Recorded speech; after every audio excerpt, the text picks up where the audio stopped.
If this experiment is successful, how do you see Sheffield being in 5 or 10 years' time?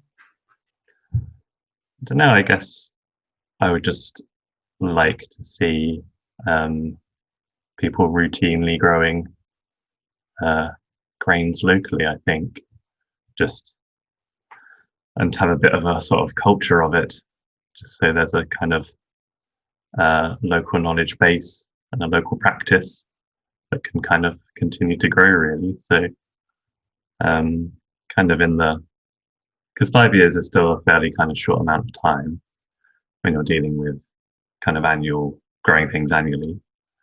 So, I think if we could just kind of build year on year and build the community a little bit and start to build a bit of a culture around it, where people are kind of, because I think there's been a few people I know of locally, such as Toby, who've kind of been doing it more or less on their own.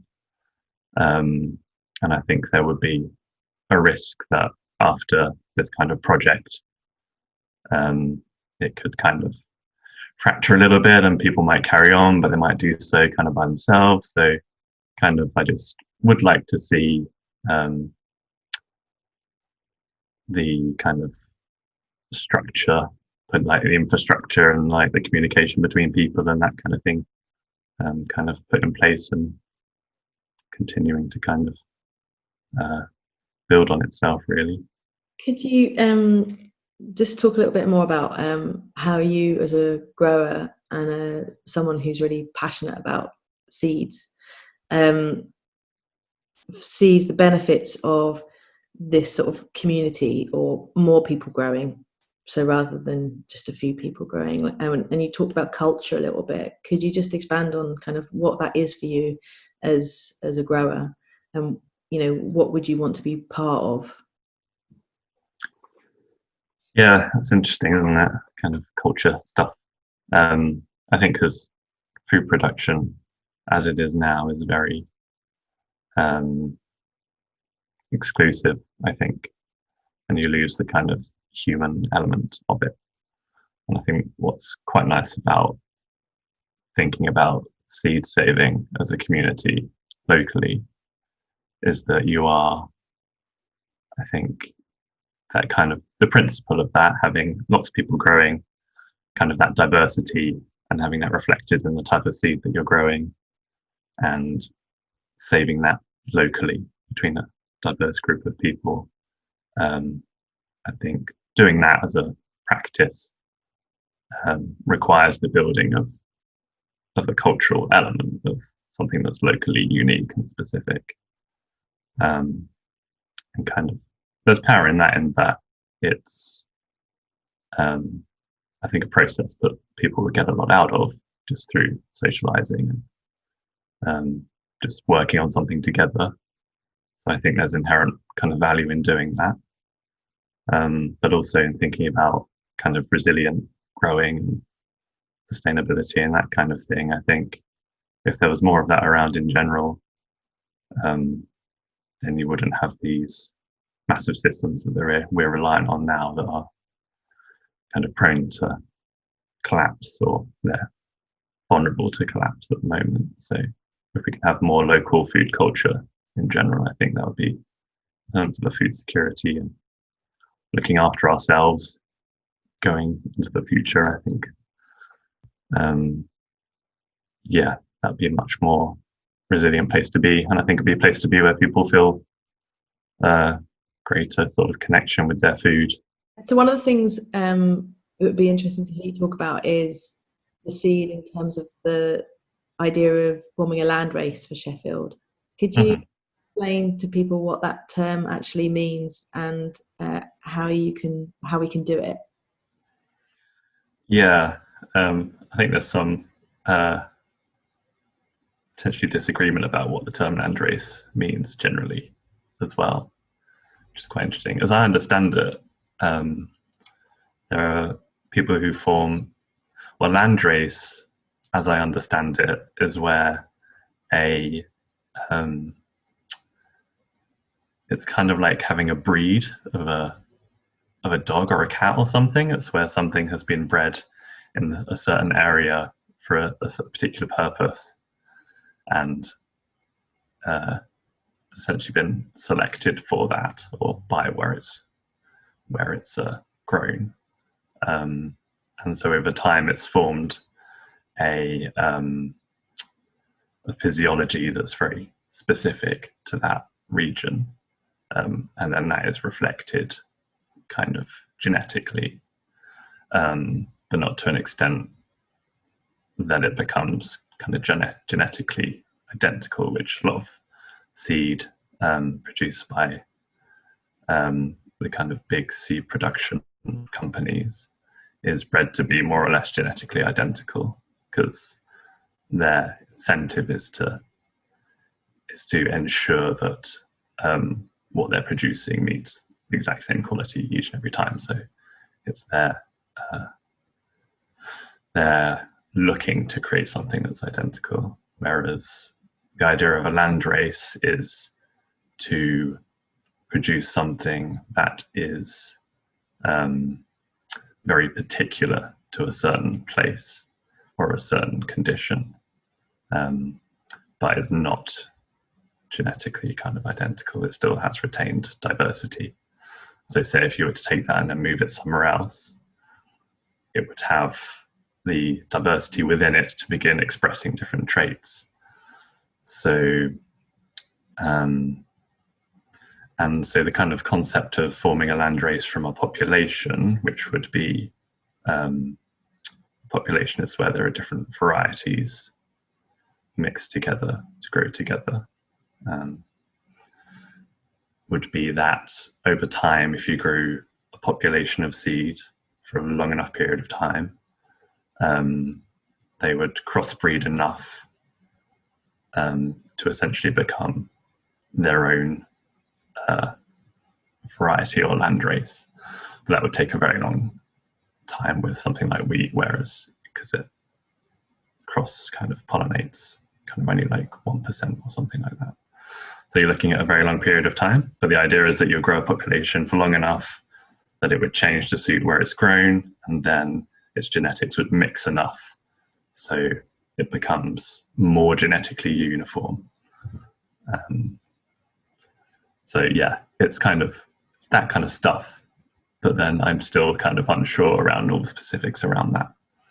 But the strength of it is that you have something that's very good at living where it's kind of changed to live in, but it's not kind of vulnerable because of that. It still has some diversity kind of within it. So, but yeah, in terms of the kind of scientific elements of it, I still got a lot to learn kind of along those lines. So, but yeah, it's a really interesting area, especially when compared to the industrial kind of food system, where seed is developed and it's kind of essentially it's termed the intellectual property of the company that produces it. So, and there are lots of restrictions on using seed that is owned by kind of large corporations. Lots of people are restricted from saving their own seed, banned from doing that. Lots of seed is kind of engineered to grow only under very particular conditions, and you're licensed to grow it with certain chemicals and this kind of thing. So, so the idea is of the term seed sovereignty is quite popular at the moment, but that's kind of the idea of reversing that, of putting control of seed back into the hands of the people who are actually growing it.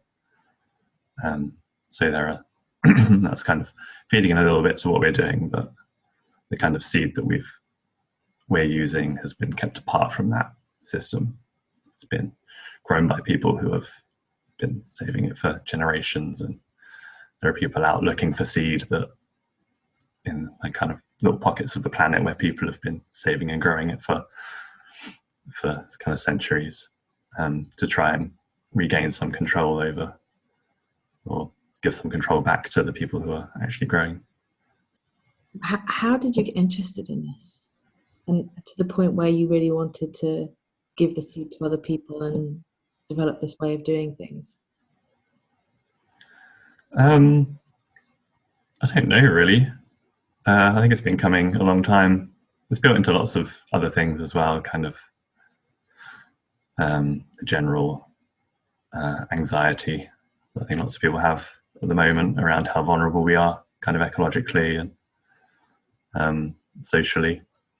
So I think it comes from thinking about those things and kind of ways in which things I feel anxious about, and ways in which I think we all feel a bit powerless about it as well, because we're at the mercy of huge systems or things such as the natural world itself, which is essentially unknowable. It's so complex. So I think a lot of us feel kind of very isolated and powerless. So for me personally, I think it comes from trying to understand those things and how to address them without trying to take control of them. Could you describe, your ideal food system, particularly in terms of cereals and wheat, for Sheffield that you would want to see? So how would it be in your wildest, most positive dreams? How would Sheffield grow its wheat, or what would that whole food system as well as the seed system look like? So it's hard because kind of thinking along those lines as well, trying to kind of pin down like a concrete kind of ideal world scenario, whereas my thinking is a much more kind of diffuse than that. I'd like to see a system that's much more ill-defined, much more chaotic, but still, because that's why I see kind of resilience and diversity comes from the chaos of diversity. It's the kind of the fact that a lot of it will fail, but at the same time, that gives the chance for lots of things to succeed because we're trying a lot more things. People's tendency is to succeed at something once in a certain way and just perpetuate that. So I can't visualize what my ideal system would be because I would like to see it kind of emerge from a much more kind of chaotic place. So yeah, and I think the fundamental point of that is to get as many people involved as possible on all sorts of scales and in all kinds of ways. So, but I think the thing that I struggle a little with that is around the time frame of the need to change. How you go about creating the change. So especially when you're talking about the vision that you're talking about, which involves lots of people doing and lots of people changing what they already do to do things in a new way. And that's one of the hardest things, isn't it? It's behavioural change for all of us. I think it takes change from both ends as well, simultaneously. So yeah, while kind of maybe thinking about it from the bottom up and kind of trying to instill, yeah, say if we're doing something that may take a long period of time, it may take time that we don't have. That doesn't necessarily mean that it's not worth doing because change will come from all places simultaneously.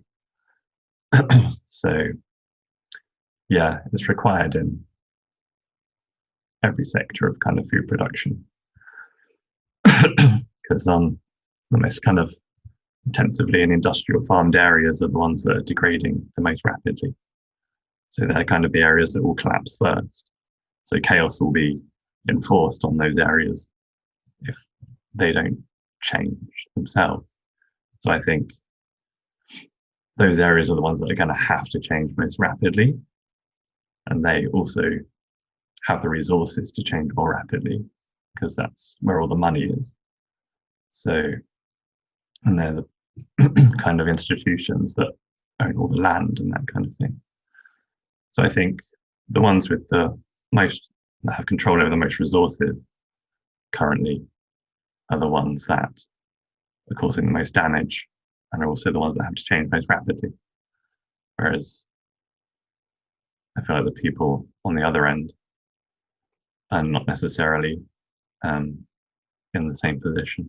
Well, they're all, we're all in it together. But I don't see it as everyone having to go at the same pace of change in order to kind of achieve the change that's required. Um,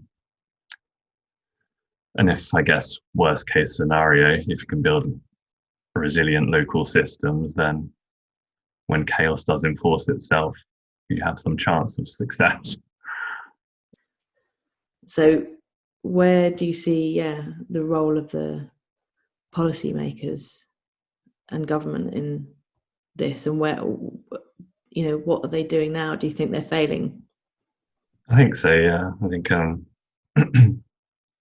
I think their role is essential in keeping everybody safe. To be honest, I see it as it's their responsibility um, to, yeah, ensure that things don't go terribly wrong. So yeah, I think it's things have to be big change has to be legislated for, in my opinion. I don't think um, I don't think the people who are profiting from degradation are in the position to they don't they don't have a reason to change necessarily. So um, which is a bit terrifying because it means they have to take kind of moral responsibility, which there's no reason for them to do. So I think enforced change is pretty essential. Um, and there's not the urgency to change rapidly enough. Um, so I don't know. I don't really know how you get. Um, I don't know how you get to that position, really. To be honest, it's not an area I know much about either. So I guess lots of people thinking more clearly about these things and have much more experience of it. But to me, it's pretty evident that we're not in a good position at the moment to account for any of the damage that we're causing. So, but yeah, that's why I kind of chose to focus on something that's a lot sort of smaller. Stop sort of worrying about the stuff that's too big. So yeah, And isn't yeah, that what the Sheffield Wheat Experiment ultimately is trying to do in that it's trying to look at the local grain economy and, widen the conversation amongst more people about the necessity to uh, diversify and create resilient seed food communities, so that there's sort of some um, buoyancy in the bottom system yeah, when the sort of current food system can't deliver, that we have at least the knowledge and a kind of basic infrastructure to uh, to replace that, and or at least build upon what we know more rapidly. yeah, yeah. And thinking about large scale change, I suppose if that does come from pressure from the bottom, then um, spreading that knowledge at the bottom is essential. So I think that's where projects like this can make a real difference. And I think it is through participating in something that people actually build experience and knowledge about something. I don't necessarily think you can. It's harder to try and. I know it's easier to learn through experience than through being told stuff. I find, and that's why I think that's why I'm kind of certain that there's so much value in just the process of, say, growing some wheat and threshing it and milling it and making something with the flour. There's much more value in that process than there is from the product itself.